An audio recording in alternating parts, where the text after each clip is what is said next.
ദുഃഖവെള്ളി ധ്യാനത്തിലേക്ക് സ്വാഗതം. കർത്താവിൻ്റെ പീഡാസഹനങ്ങളെ ഓർക്കുന്ന വലിയ ഒരു ദിവസമാണ്.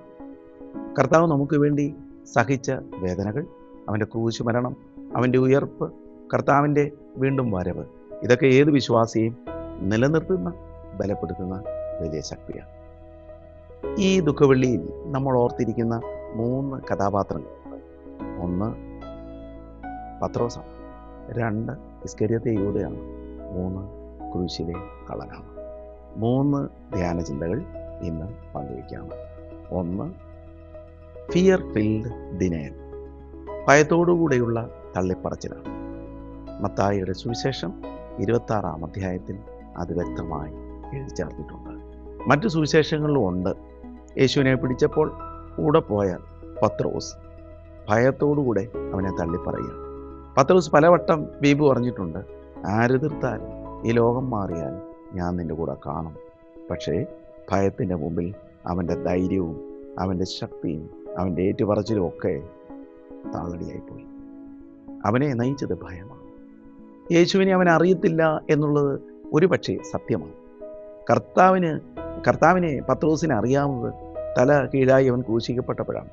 അവൻ വാസ്തവമാണ് പറഞ്ഞത്. പക്ഷേ അവൻ്റെ ഭയം യേശുവിനെ സ്വീകരിക്കുന്നതിൽ നിന്നും ഏറ്റുപറയിൽ നിന്നും അവനെ ദൂരത്താക്കി. Fear filled denial. 2 a silver sealed ബിട്രയലാണ്.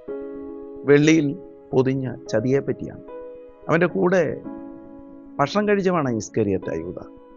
ഒരു പക്ഷേ ഇന്നത്തെ മൊസാദിൻ്റെ ആദ്യത്തെ രൂപമായിരിക്കുക. അവൻ ചതിയനാണ്, അവൻ ഒറ്റുകാരനാണ്.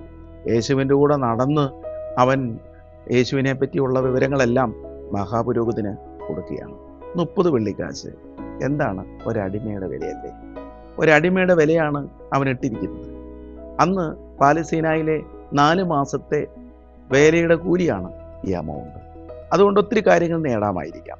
ഈ ട്രാൻസാക്ഷനിൽ നിങ്ങൾ ശ്രദ്ധിക്കൂ, ഇതൊരു ചതിയുടെ ട്രാൻസാക്ഷനാണ്. തൻ്റെ കൂടെ ഭക്ഷണം കഴിച്ചവൻ, തൻ്റെ കൂടെ നടന്നവൻ ഒരിക്കൽ പോലും ഒറ്റുകവെന്ന് ഒരു പക്ഷേ അവസാന നിമിഷത്തിലൊക്കെ ആയിരിക്കാം യേശു തിരിച്ചറിയുന്നത്. രക്ഷാകര സംഭവത്തിന് ഈ ചതിയും ഉപയോഗിക്കപ്പെട്ടു എന്നുള്ളതാണ് ഒരു സത്യം. ഇസ്കരിയോത്തെ യൂദ ചതിച്ചപ്പോൾ അവൻ ഒടുങ്ങിയത് ഒരു മരക്കൊമ്പിലാണ്. അതുകൊണ്ട് പരദേശികൾക്ക് ശവസംസ്കാരത്തിന് ഒരു സ്ഥലം ലഭിച്ചു, അക്കൽ ദാമ. 3 നമ്മൾ കള്ളനെ പറ്റിയാണ് പറയുന്നത്. എന്താണ്? Courage filled witness. ധൈര്യത്തോടുള്ള ഒരു ഏറ്റുപറച്ചിലിനെ പറ്റിയാണ്, സാക്ഷ്യത്തെ പറ്റിയാണ്. എല്ലാവരും തള്ളിയപ്പോൾ ക്രൂശിൽ വെച്ച് ഈ കള്ളന്മാരിലൊരുത്തൻ പറയുക, രാജാവേ, നീ രാജ്യത്വം പ്രാപിച്ചു വരുമ്പോൾ എന്നെയും ഓർത്തുകൊള്ളണേ എന്ന്. എന്താ ഇതിൻ്റെ അർത്ഥം? റോമക്കാരുടെ മുമ്പിൽ, വലിയ പ്രതിസന്ധിയുടെ മുമ്പിൽ എല്ലാവരും തള്ളിപ്പളയുമ്പോൾ ധൈര്യത്തോടെ അവൻ പറയുന്ന വാക്ക് വലിയ സത്യമാണ്. ധൈര്യപൂർവമായ ഏറ്റുപറച്ചിലാണ്. ഒരുപക്ഷെ ഏറ്റവും വലിയ സാക്ഷ്യമായി ഇതിനെ നമുക്ക് കാണാം. Courage filled witness.